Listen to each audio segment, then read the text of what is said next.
आज दुनिया की नजर में भारत क्या है? भारत वो देश है जहां आखिरी कतार में खड़ा आखिरी व्यक्ति अपने कर्मों के दम पर देश का राष्ट्रपति बन सकता है।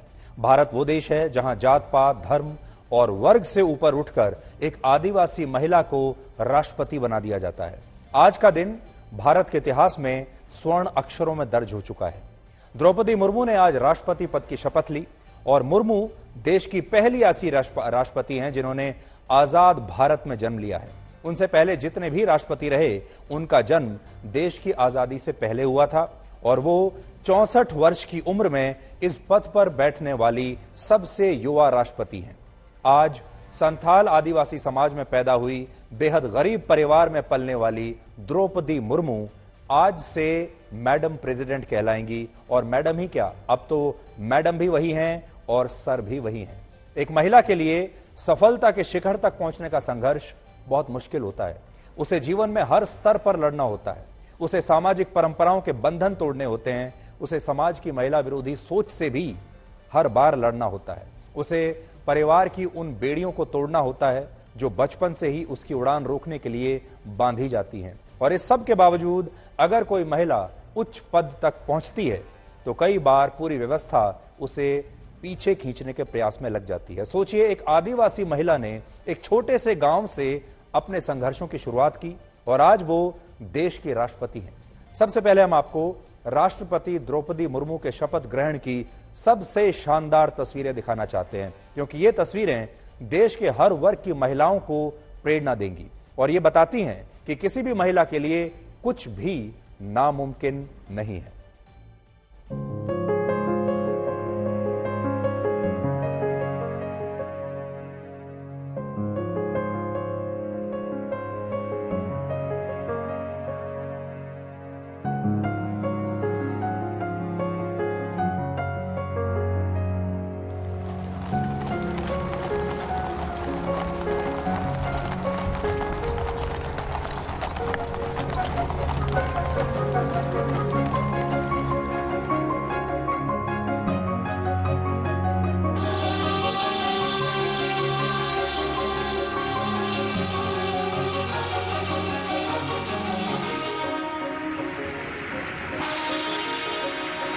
द्रौपदी मुर्मू ईश्वर की शपथ लेती हूँ कि मैं श्रद्धापूर्वक भारत के राष्ट्रपति पद का कार्यपालन करूंगी।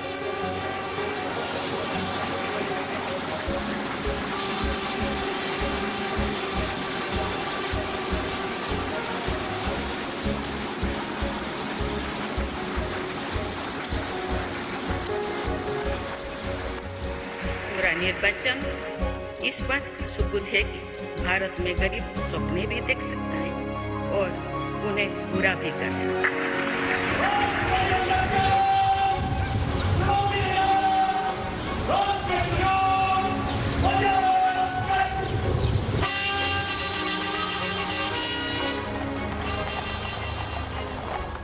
वे गरीब, दलित, पिछड़े तथा आदिवासी मुझे ये अपना प्रतिबिंब देख सकते।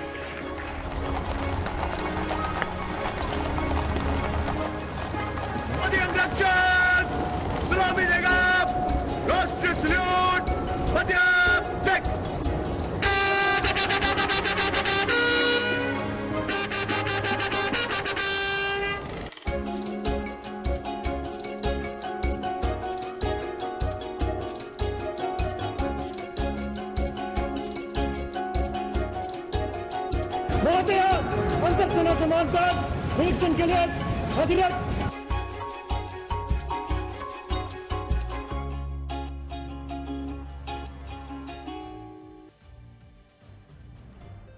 जब एक आदिवासी महिला जिसे जीवन में कुछ भी आसानी से न मिला हो वो देश की राष्ट्रपति बनती है तो वो पूरे समाज के लिए एक प्रेरणा बन जाती है।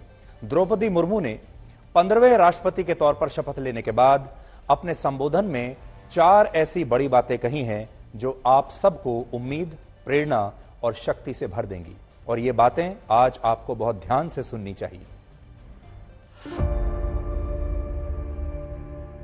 ये भी एक संयोग है कि जब देश अपनी आज़ादी के 50वें वर्ष का पर्व मना रहा था तभी मेरे राजनीतिक जीवन की शुरुआत हुई थी। और आज आज़ादी के 75वें वर्ष में मुझे ये नया दायित्व मिला है। मैं देश की ऐसी पहली राष्ट्रपति भी हूँ जिसका जन्म आज़ाद भारत में हुआ है। मैंने अपनी जीवन यात्रा पूर्वी भारत में ओडिशा के एक छोटे से आदिवासी गांव से शुरू की थी। मैं जिस पृष्ठभूमि से आती हूँ वहाँ मेरे लिए प्रारंभिक शिक्षा प्राप्त करना भी एक सपने जैसा ही था, लेकिन अनेक बाधाओं के बावजूद मेरा संकल्प दृढ़ रहा और मैं कॉलेज जाने वाली अपने गांव की पहली बेटी थी। मैं जनजातीय समाज से हूँ और वार्ड काउंसिलर से लेकर भारत की राष्ट्रपति बनने तक का अवसर मुझे मिला है। ये लोकतंत्र की जननी भारतवर्ष की महानता है। ये हमारे लोकतंत्र की ही शक्ति है कि उसमें एक गरीब घर के पैदा होने बेटी, दूर सुदूर आदिवासी क्षेत्र में पैदा हुई बेटी भारत के सर्वोच्च संवैधानिक पद तक पहुंच सकती है। राष्ट्रपति के पद पहुंचना मेरी व्यक्तिगत उपलब्धि नहीं है, ये भारत की प्रत्येक गरीब की उपलब्धि है।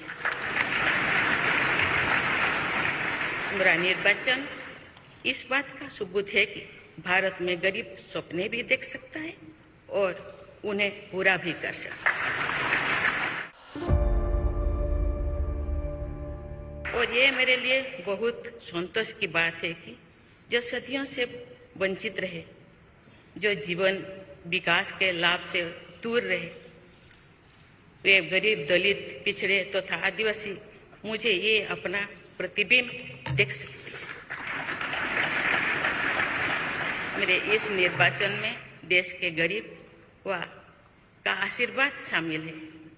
देश की करोड़ों महिलाओं और बेटियों के सपनों और सामर्थ्य की झलक है।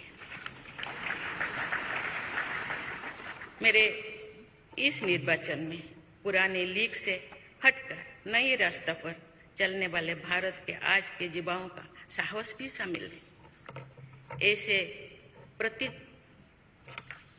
प्रगतिशील भारत का नेतृत्व करते हुए आज मैं खुद को गौरवान्वित महसूस कर रही हूँ। मैं आज समस्त देशवासियों को, विशेषकर भारत के युवाओं को तथा भारत की महिलाओं को ये विश्वास दिलाती हूँ कि इस पद पर कार्य करते हुए मेरे लिए उनके हित सर्वोपरि होंगे। द्रौपदी मुर्मू उड़ीसा के मयूरभंज जिले में एक छोटे से गांव ऊपरबेड़ा की रहने वाली हैं। वहां उनका जो घर है उसकी छत खपरेल की बनी हुई है। कच्ची छत के उस मकान में बहुत गिने चुने कमरे हैं जिसमें द्रौपदी मुर्मू के परिवार के कुछ लोग आज भी रहते हैं। द्रौपदी मुर्मू ने कच्ची छत के 4 कमरे वाले उस मकान से 340 कमरों वाले राष्ट्रपति भवन तक का यह शानदार सफर तय किया है। आज उनका नया पता रायसीना हिल्स है, दिल्ली का रायसीना हिल्स। हम आपको उनके इस नए घर से जुड़ी कुछ दिलचस्प बातें भी आज बताते हैं। आप में से बहुत सारे लोगों ने राष्ट्रपति भवन की सिर्फ तस्वीरें देखी होंगी, कभी करीब से इसे देखा नहीं होगा। द्रौपदी मुर्मू के नए घर यानी राष्ट्रपति भवन में 340 कमरे हैं। यह दुनिया का दूसरा सबसे बड़ा राष्ट्रपति भवन है। पहले नंबर पर है इटली का राष्ट्रपति भवन। और राष्ट्रपति भवन वर्ष 1912 से बनना शुरू हुआ था जब भारत गुलाम था और इसे बनने में 17 वर्ष लगे। भारत के राष्ट्रपति भवन में एक दरबार हॉल है जहां एक कुर्सी है जिस पर राष्ट्रपति बैठते हैं। और इस कुर्सी की लोकेशन से जुड़ी एक बड़ी दिलचस्प बात यह है कि इसे अगर एक सीधी लकीर इससे खींची जाए तो ये राजपथ होते हुए दूसरे छोर पर इंडिया गेट के बीचों बीच जाकर मिलती है। इसी दरबार हॉल में बड़े बड़े राजकीय समारोह और पुरस्कार वितरण जैसे कार्यक्रम होते हैं। और राष्ट्रपति भवन के खंभों में घंटियों का एक डिजाइन बना हुआ है, इसे डेली ऑर्डर कहा जाता है। ब्रिटिश हुकूमत का यह ऐसा मानना था कि अगर ये घंटियां स्थिर रहें तो सत्ता लंबे समय तक चलती रहेगी। हालांकि ऐसा हो नहीं पाया। राष्ट्रपति भवन बनने के बाद से ही उनकी हुकूमत कमजोर होती चली गई थी। विदेशों से आने वाले राष्ट्राध्यक्ष नॉर्थ ड्राइंग रूम में राष्ट्रपति से मिलते हैं और इस कमरे में देश के पूर्व राष्ट्रपतियों की तस्वीरें भी लगी हुई हैं। राष्ट्रपति भवन में दो बड़े अनोखे ड्राइंग रूम्स हैं। इन्हें येलो और ग्रे ड्राइंग रूम कहा जाता है। येलो रूम में छोटे राजकीय समारोह होते हैं और ग्रे ड्राइंग रूम में अतिथियों का स्वागत किया जाता है। राष्ट्रपति भवन में होने वाले बड़े समारोह अशोक हॉल में किए जाते हैं और इस हॉल में जो कालीन बिछा हुआ है उसे 500 कारीगरों ने मिलकर बनाया था। अशोक हॉल की छत पर देशी नहीं बल्कि विदेशी सम्राटों से जुड़ी चित्रकारी की गई है और राष्ट्रपति भवन का मुगल गार्डन आम लोगों के भी आकर्षण का केंद्र हमेशा रहता है। 15 एकड़ में फैले मुगल गार्डन में वर्ष 1928 से ही पौधे लगाने का काम चल रहा है और यहां के फूलों के नाम भी देश विदेश के प्रसिद्ध लोगों के नाम पर रखे गए हैं। ऐसी विशेषताओं वाला राष्ट्रपति भवन अब द्रौपदी मुर्मू का नया घर होगा। क्या आपने कभी सोचा है कि 340 कमरों के इस विशाल मकान में, इस विशाल भवन में राष्ट्रपति द्रौपदी मुर्मू आखिर किस कमरे में रहेंगी? आम नागरिकों की सोच यही है कि द्रौपदी मुर्मू के लिए राष्ट्रपति भवन का सबसे बड़ा और सबसे विशेष कमरा चुना गया होगा। लेकिन आपको यह जानकर आश्चर्य होगा कि 340 कमरों और इतने विशाल परिसर वाले इस राष्ट्रपति भवन में द्रौपदी मुर्मू एक गेस्ट रूम में रहेंगी। अगले 5 वर्षों तक द्रौपदी मुर्मू राष्ट्रपति भवन के गेस्ट रूम में रहकर अपना कार्यकाल पूरा करेंगी और इसकी भी एक बड़ी दिलचस्प कहानी है। देश के राष्ट्रपति का राष्ट्रपति भवन के गेस्ट हाउस में रहना असल में एक परंपरा है और यह सिलसिला बहुत लंबे समय से ऐसे ही चलता आ रहा है। आजादी से पहले राष्ट्रपति भवन को वाइस रॉय हाउस कहा जाता था क्योंकि इसमें अंग्रेजों के वाइस रॉय रहते थे। 15 अगस्त 1947 के बाद इसका नाम बदलकर राजभवन कर दिया गया और इस राजभवन में रहने वाले पहले व्यक्ति थे, भारतीय व्यक्ति थे, देश के पहले गवर्नर जनरल सी राजगोपालचारी। राजगोपालचारी बहुत ही विनम्र और जमीन से जुड़े हुए बहुत साधारण से व्यक्ति थे, इसलिए उन्हें वाइस रॉय का भव्य राजसी कमरा रास नहीं आया। तब उन्होंने गेस्ट हाउस के कमरे को रहने के लिए चुना क्योंकि यह छोटा था और इसे फैमिली विंग कहा जाता है। उन्होंने कहा कि मैं इतने बड़े कमरे में नहीं रह सकता जिसमें वाइस रॉय रहा करते थे, मैं तो बहुत सीधा और सरल व्यक्ति हूं, मुझे कोई छोटा कमरा दीजिए। और वो जो गेस्ट रूम था, जो छोटा था, उसमें रहने लगे। 26 जनवरी 1950 को डॉक्टर राजेंद्र प्रसाद देश के पहले राष्ट्रपति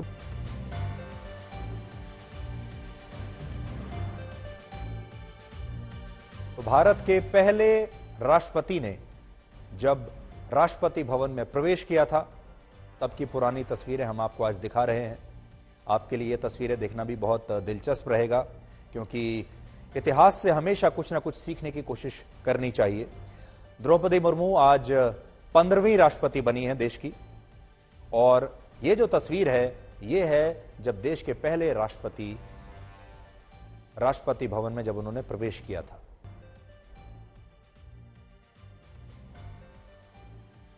भारत में नए राष्ट्रपति का स्वागत 21 तोपों की सलामी के साथ होता है।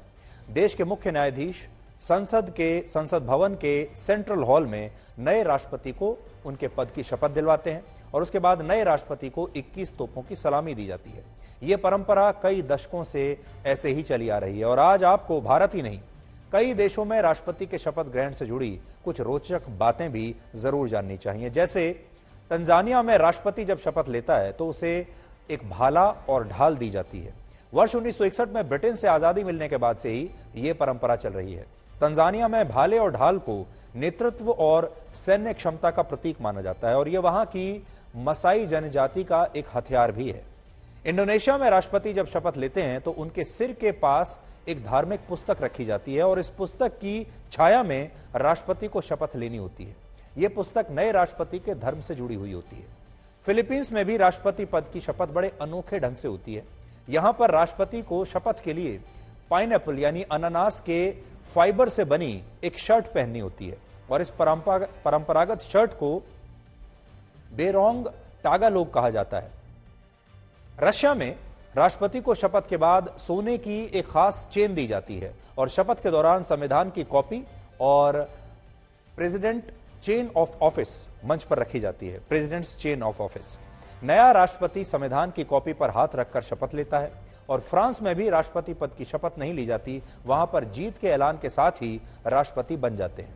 हालांकि राष्ट्रपति बनने के बाद कई तरह के सामाजिक आयोजन वहां होते हैं जिसमें शामिल उन्हें होना होता है। वहां पर नए राष्ट्रपति को जीत के बाद सोने से बना एक grand collar of the legion of honour दिया जाता है। अमेरिका में राष्ट्रपति पद की जो शपथ होती है उसे राष्ट्रपति बाइबल पर हाथ रख कर लेते हैं और राष्ट्रपति पद की शपथ लेने वाले दिन को वहां पर इनॉग्रेशन डे कहा जाता है। तो हर देश की अलग अलग परंपराएं हैं। हर देश का जब राष्ट्रपति चुना जाता है और जब शपथ लेता है तो सबकी अलग अलग परंपराएं होती हैं, जिनके बारे में आज हमने आपको बताने की कोशिश की है। भारत का राष्ट्रपति देश की सियासी और सैन्य दोनों शक्तियों से बहुत गहरा संबंध रखता है। तीनों सेनाओं का कमांडर इन चीफ भी देश का राष्ट्रपति होता है। देश की नई राष्ट्रपति द्रौपदी मुर्मू संसद के लिए मैडम प्रेसिडेंट हैं, तो तीनों सेनाओं के लिए मैडम सर होंगी। वैसे हमारे देश में राष्ट्रपति पद को रबर स्टैंप भी कह दिया जाता है, जो कि गलत है। दरअसल इसके पीछे वजह यह है कि भारतीय संविधान में राष्ट्रपति की शक्तियां सीमित हैं, लेकिन ये इतनी भी सीमित नहीं है कि इन्हें कोई भी नजरअंदाज कर पाए या इनकी गरिमा को हल्के में लिया जाए। भारत की संसद से पास हुआ कोई भी बिल, कोई भी कानून तब तक कानून नहीं बनता जब तक राष्ट्रपति उस पर हस्ताक्षर नहीं करते। राष्ट्रपति अपने चुने गए 12 उम्मीदवारों को राज्यसभा भी भेज सकते हैं और इन्हें नामित सदस्य कहा जाता है। संसद के से पास हुए मनी बिल के अलावा राष्ट्रपति किसी भी बिल को पुनर्विचार के लिए वापस भी भेज सकते हैं। इसे राष्ट्रपति के कड़े संदेश के तौर पर देखा जाता है। हालांकि दोबारा वही बिल भेजने पर राष्ट्रपति को हस्ताक्षर करने ही होते हैं। देश के प्रधानमंत्री को पद की शपथ दिलाने का अधिकार भी राष्ट्रपति के पास होता है। मुख्य न्यायाधीश को भी राष्ट्रपति ही शपथ दिलाते हैं और किसी भी अपराधी की मौत की सजा को माफ करने का एकमात्र अधिकार देश के राष्ट्रपति के पास होता है। राष्ट्रपति द्रौपदी मुर्मू का भारत के शीर्ष पद पर पहुंचना आसान नहीं था, क्योंकि भारत ही नहीं आज दुनिया के किसी भी कोने में महिलाओं के लिए सत्ता के शीर्ष तक पहुंचना आसान काम बिल्कुल भी नहीं है। महिलाओं को पुरुषों के मुकाबले ज्यादा मुश्किलें झेलनी पड़ती हैं, ज्यादा संघर्ष करना पड़ता है और हमारी जो महिला दर्शक हैं वो इस बात को अच्छी तरह से समझ पाएंगी कि हम क्या कहने की कोशिश कर रहे हैं। ये बातें केवल भारत के संदर्भ में ही लागू नहीं होती, बल्कि पूरी दुनिया के लगभग यही हालात है। प्यू रिसर्च सेंटर की एक स्टडी के मुताबिक वर्ष 1950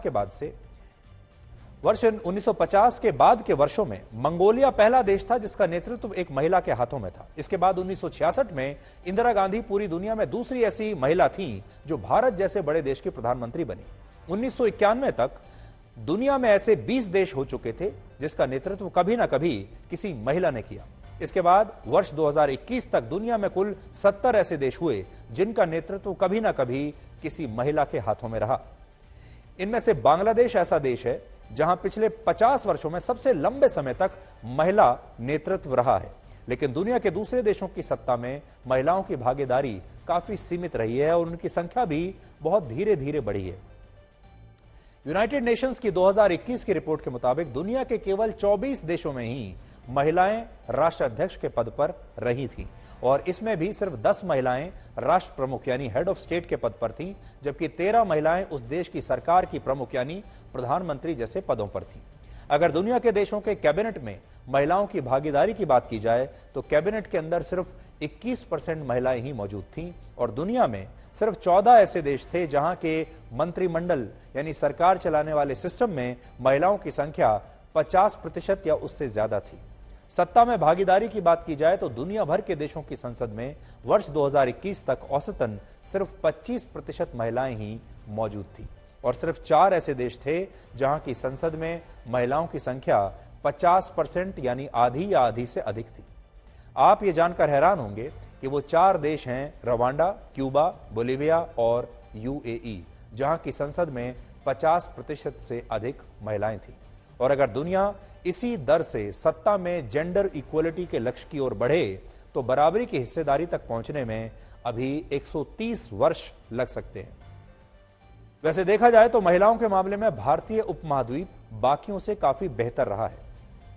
भारत हो या बांग्लादेश, श्रीलंका हो या पाकिस्तान, इन सभी देशों में महिलाएं प्रधानमंत्री या राष्ट्रपति पद पर रह चुकी हैं। हमारे देश में रह चुकी हैं, आपने देखा होगा, श्रीलंका में भी रह चुकी हैं, पाकिस्तान में भी महिला प्रधानमंत्री रही हैं और बांग्लादेश में भी रह चुकी हैं। तो उस मामले में हमारा जो भूखंड है ये बाकी दुनिया से बेहतर है।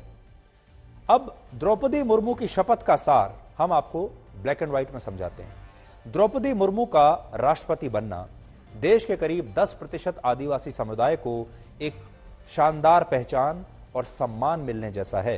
ये आदिवासी समुदाय को समाज की मुख्य धारा से जोड़ने की एक बहुत बड़ी कोशिश है और ये उन लोगों के अंदर उत्साह के संचार जैसा है जो सपने देखते हैं लेकिन आगे बढ़ने की हिम्मत नहीं कर पाते। द्रौपदी मुर्मू जब राष्ट्रपति पद की शपथ ले रही थीं, तब पूरा देश भारत के लोकतंत्र की खूबसूरती को निहार रहा था, क्योंकि यही तो भारत के लोकतंत्र की सबसे बड़ी खूबसूरती भी है और सबसे बड़ी ताकत भी है।